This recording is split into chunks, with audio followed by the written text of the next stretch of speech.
guys, welcome back inside of the Plastic Planet. I'm your host, Nick Nack, hanging out with you guys tonight. Guys, sorry it's been a little bit since I've gotten a new video up, but I am here with you tonight and right now to show off to you guys this really incredible eBay haul that I've accumulated over the course of the last 4 or 5 weeks or so. Anyway, guys, this thing really got out of hand for me. This is proof why you shouldn't have eBay as an app on your phone being bored. Because I just bought so much shit and I didn't even realize how much money I was spending until I went into my credit card to pay my credit card last month. And I realized I had racked up almost $800 worth of garbage off eBay. That's right, guys. $800. I was like, there's no way. There's no way I spent that much money on eBay this month. And then I went into my eBay purchases list on eBay itself and added them all up. And sure as shit, I'd spent almost $800 on eBay. Kind of embarrassing, guys. Kind of embarrassing. Anyway, guys, I'm going to be showing off to you guys the majority of that haul tonight. I think a few things I've already shown off to you guys in previous videos, but I'm going to be showing off to you guys the majority of that haul tonight. And so, yeah, going to get on it. And I've got some really cool updates on some shelving I've got going on down here in the archive room of the Plastic Planet. I teased that in my last video, and it's really looking awesome. And it's looking dynamite. My 1970s, 1980s, 1990s collectible shelves that I'm standing right next to right now. So I'll show off those to you guys as well. All right, guys, so let's get on it, guys. This is going to be freaking awesome. Let's get on it right now. Alrighty, guys, so real quick, I showed these guys off in my last video, but this is part of my super eBay haul of the month. I picked up these two Stan Solo custom reproduction droid action figures. They're about $35 a piece, coming out to about $70, probably $80 after shipping. So that's part of this giant hole of naughtiness that I got into on eBay this month, and these guys played a part in that. But so just showing you guys off these guys one more time. I know I showed them off in my last video, but yeah, that was part of the problem right there. Let's keep going. Bad financial decisions. Yeah, continuing with those Stan Solo figures, I spent about, close to about $13 each, $14 each buying these retractable legs for my vintage R2 units. Some of them fit really well. Some of them I just sort of have hovering over like this vintage original R5D4 here. So I bought a couple of these. I bought 3 of these, actually. These vintage third legs for each of my R2 units. Vintage R2 units in my collection. Alrighty, guys, so going along those same lines, I picked up these 2 power droids, these 2 vintage power droids for my Jabba's droid dungeon down here in the Star Wars wing of the Plastic Planet. Really filling this particular display shelf out, and I think it looks really freaking fantastic, if I don't say so myself. But anyway, I picked up these 2 power droids, spent about between $36 and $40 on these guys after shipping, and they came, the seller, I've never seen anything like this. The seller actually shipped them in this like tea can here, and they came right out of there, and it was a really unique way to ship them, and I actually appreciated the thoughtfulness of getting these guys well packed. But anyway, I've never seen anything shipped like that before on eBay. In the last month, I've had things come, in the last 2 months or 3 months, I've had things come in cereal boxes and now in a weird tea can. So anyway, kind of clever. But yeah, these guys are absolutely awesome, and they're in really nice shape considering their age. And like I said, they do look fantastic down here in the droid dungeon. Right down here in the Star Wars wing of the Plastic Planet. And I also picked up some repro stickers. You guys can see right there. That is a repro sticker. Spent only about $5 on that, though. And that is on my childhood R2-D2 with sensor scope that I got when I was 6 years old for my 6th birthday, guys.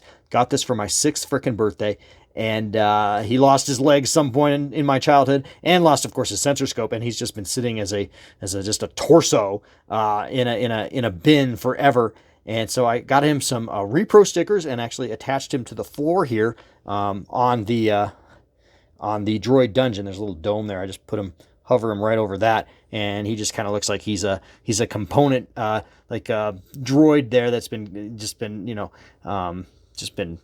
inserted into the floor there, and he just is living a poor miserable life in there. So, but he does look really cool, and I've given an old collectible a brand new life, and he looks great. Speaking of repro labels, I got this repro label in the same lot as that other one, and this one went on a R5D4 that I picked up at my local collector store here locally, and that looks absolutely fantastic. I like the way they, the artist who did these kind of gives them that nice, awesome desert used look there as R5D4 is getting picked up by the Jawas. And another thing I picked up on eBay was not that Jawa, that's my childhood Jawa, but that Jawa right there. Picked him up off eBay, and Jawas are getting high, guys. He was expensive to get one with the cloak, even though it's not a vinyl cape. Even with the soft goods cloak, he was over $40. So picked him up, but well worth it. And I had a repro Jawa gun there in my archive collection that I picked up years and years ago. So, but he looks really, really good. And I got to tell you, my Land of the Jawas playset has never looked better. And I got the Death Star droid down there as well. So he looks really, really, really, really damn good. So pretty awesome. Alrighty guys, well you guys know I have an affinity for Coca-Cola products and memorabilia. If you're a longtime viewer or subscriber of my channel, love me my Diet Coke. And so it shouldn't be any surprise to you guys that I picked up the 1978 Cobot, or the Coca-Cola robot, as he has always been known to me. Now why the fuck did I buy this? Well, I'll tell you why. When I was just a little guy, maybe 5 or 6 years old, my dad took me to the county fair in Great Falls, Montana. And at that county fair, as probably, no doubt, a promotional stunt was the Coca-Cola robot, or the Cobot. I didn't know it was the Cobot then. In fact, I've just recently learned that name for him. He was always the Coca-Cola robot. But it basically was a horrible corporate cash-in knockoff of R2-D2 on the part of the Coca-Cola company. But anyway, apparently they had a remote control version of the Cobot, or Coca-Cola robot, on the market back in 1978. This is from 1978. This is a radio-controlled Coca-Cola robot, which looks very much like R2-D2, complete with the Coca-Cola bottles that plug into his intakes on his legs there and go into his torso cylinder body there, with a transparent dome, like all cool 70s robots, very Tomy Robot-esque there. But anyway, this is absolutely gorgeous, absolutely phenomenal. It did come with the original box you guys are seeing right there, although the box is in sort of crumpled shape, but what would you expect from an over 40-year-old box? This is, 43 years old at this point. I don't know if it works. I haven't tested it. I may do that, and if I do, I'll let you guys know in a future video, but for right now, it's just chilling up here with my 1980s crushed dancing Coca-Cola can right there. But anyway, absolutely awesome, and a really, really cool addition to the Star Wars wing of the Plastic Planet, if I don't say so myself. And it really brings back a memory for me that was very precious to me of my dad taking me to see the real thing, which was much bigger than this back in the day at the county fair in Great Falls, Montana, back in probably 1980 or 1981. So very, very cool.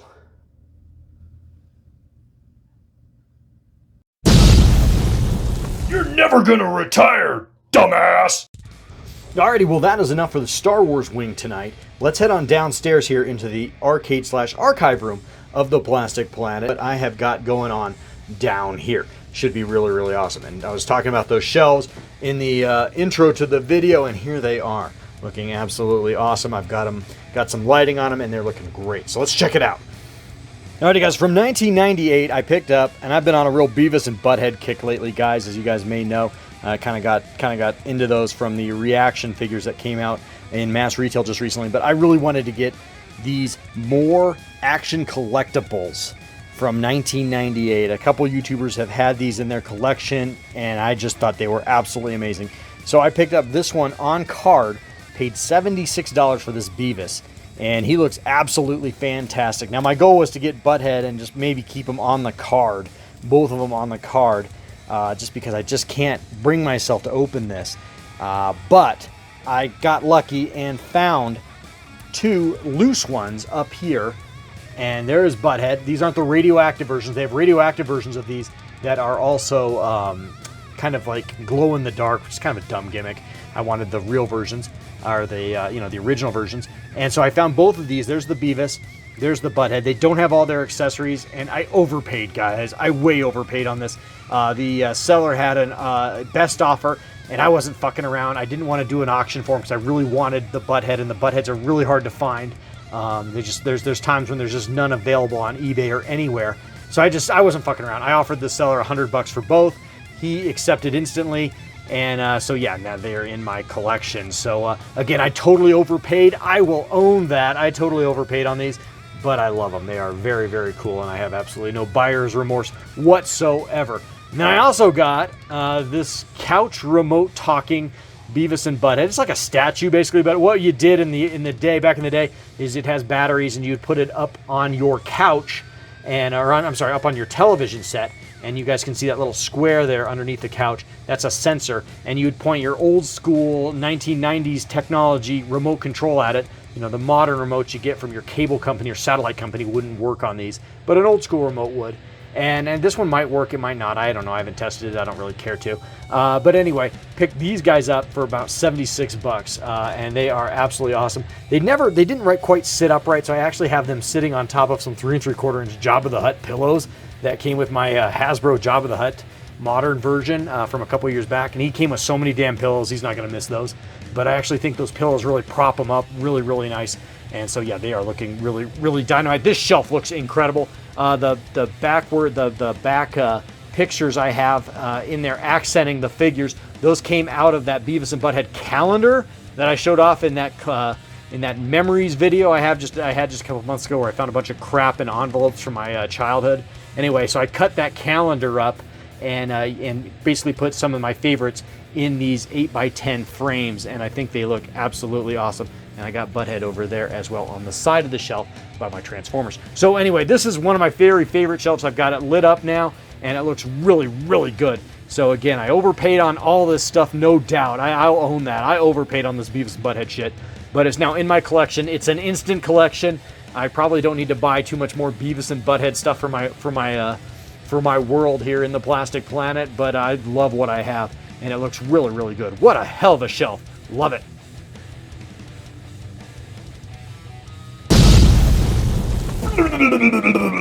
Financial diarrhea!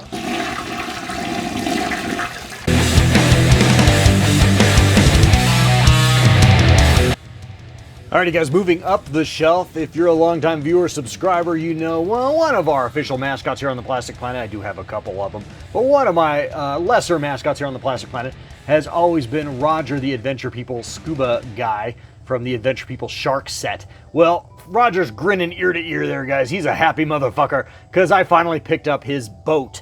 That's right, he has his boat back after almost 40 years of missing it, and doesn't he look happy in there? So anyway, I picked up the boat, the Fisher-Price boat, and this set is still far from complete. There's another diver that goes with it, as well as a shark and some scuba tanks and some buoys, and then there's also an antenna or whatever, a mast, and then that goes on top of the boat there.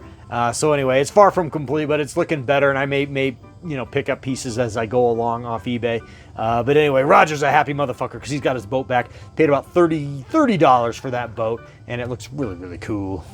It's right next to that Fisher-Price van that I showed off in my last video from that Brass Armadillo Antique Store haul. If you guys haven't seen that video, check it out. It's my Independence Antique Store haul video, my last video actually. So yeah, it's right next to that. So I'll probably be buying some more Adventure People for this top shelf up here on my 1980s shelves.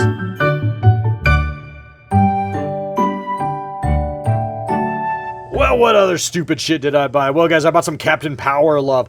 Now, I showed these off a little bit in my last, or maybe 2 videos ago, but anyway, just a little recap. I picked up this entire lot of Captain Power figures. Bought that one and that one, the Captain Power, and then that villain there. I think I spent about $24 on them. I bought this Dreadnought guy. I can't remember the characters' names. I know I loved that show when it was in syndication. It was a hard show to find on television because it was on like Saturday afternoons at 4 o'clock, and sometimes it was on and sometimes it wasn't. It just wasn't a runaway success back in 1987. That was at that weird age. 1987 was a really weird year for me, and we all have those years growing up where we're on the cusp of puberty basically, and we're still trying to hang on to those childhood things. And so while I really loved Captain Power, I thought it was really neat and I wanted a few collectibles from it, I was also discovering girls, and I was also discovering that I really didn't like playing with toys anymore. More so I liked playing Nintendo and with my penis. And so, you know, Captain Power was just something that was like, I had like 2 figures growing up, and I still have them somewhere in here. I can't find them. But anyway, so I thought I'd fire some up on eBay. So anyway, I bought those figures, and then I bought this Captain Power power-up station that he is plugged into, and it actually does work. It came as a mess. I should have recorded it, but the battery compartment was just like full of battery acid. I got in there with some rubbing alcohol and some cotton and cleaned it all out, and it actually does work. But I think it's supposed to like communicate with the television set with the Captain Power VHS cassettes, if you guys know anything about Captain Power. I don't know a ton about it. I just know I loved it in 6th grade, you know, right before I stopped really collecting action figures as a child. So anyway, got some Captain Power love in here, looking really, really good. Oh, and check it out, I got some Smurfs too, and I didn't buy these on eBay. Got these at another antique store run, but my wife and I found a big grab bag of some 80s love with these Smurfs in there, and there are also some old Mickey Mouses in there as well. So she took the Mickey Mouses, I took the Smurfs, and we were both happy. So really, really cool.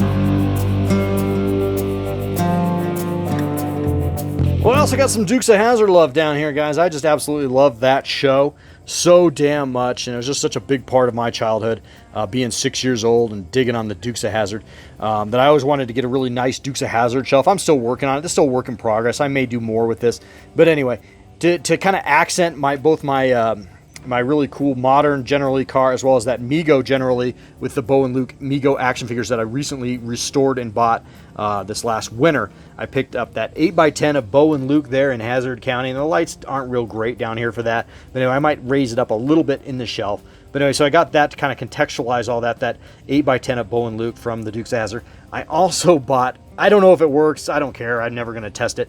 I bought this basically this CB radio. This is from 1977. This is a 1977 model CB radio. It's very close to what was used on the show. I don't know if it was, I don't know what brand of CB radio they used on the show. This is like ID Land. I don't know, guys. I'm not a trucker from the 1970s. I can't tell you anything about it, but I just thought it looked really cool. Found it for 20 bucks on eBay, and look how shiny it is. Look how shiny those knobs are and everything. I just thought it really pulled the whole shelf together. You know, just kind of trying to think outside of the box in some of my displays to give things just, you know, some really awesome contextualization. That's what I'm going for here, and it's up to you whether it works or not. For me, it definitely works. I think it looks really cool. I've also got my childhood Matchbox car version. Was that 1/64 scale or something? Matchbox car version of the Generally. That's from my childhood, as well as some other childhood Matchbox cars along here, except for that one. That's modern. But all these three were also from my childhood as well, surrounding that CB radio. So very, very cool. I just love the way the CB radio looks with the Generally there underneath these lights. Looking great.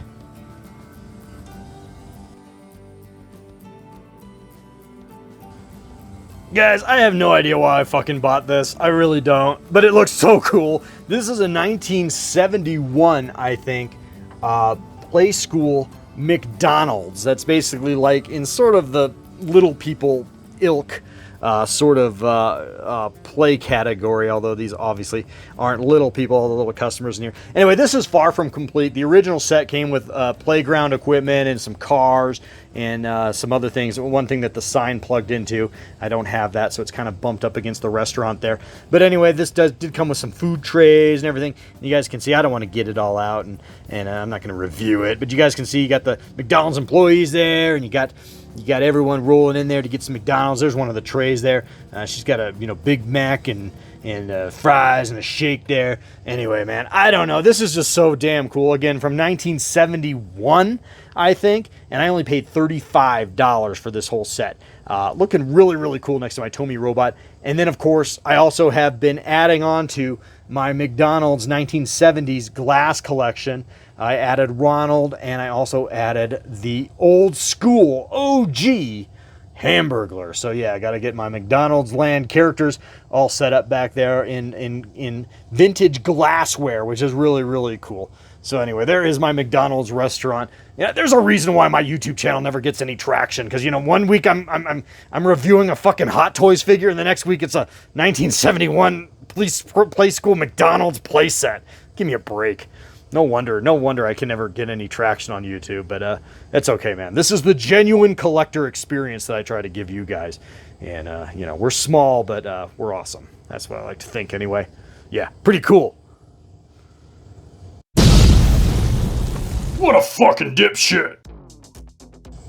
Alrighty, guys. Well, I think that is going to wrap up this edition of the Plastic Planet. I hope you guys enjoyed all those eBay finds that I picked up over the course of the last month or so, and it was pretty ridiculous when I got the bill. I think I got everything, but I feel like I might be forgetting something. But anyway, if I remember, I'll throw it in another video. But anyway, guys, I'll try to pick up the pace and get more videos up for you guys here in the next coming days to weeks. I got a lot to show off to you guys. I got some shelf updates going on upstairs in the Star Wars wing, as well as I got two Hot Toys figures to show off to you guys as well. So yeah, should be pretty damn awesome. So keep on the lookout for those videos coming very, very, very soon. But yeah, well, anyway, like I said, guys, that should wrap up this edition of the Plastic Planet. Please like, share, comment. Please do subscribe. And remember, guys, life is oh so very, very, very short. So get out there and fill it with some plastic crap. All right, guys, till next time. Later. Love ya. Bye.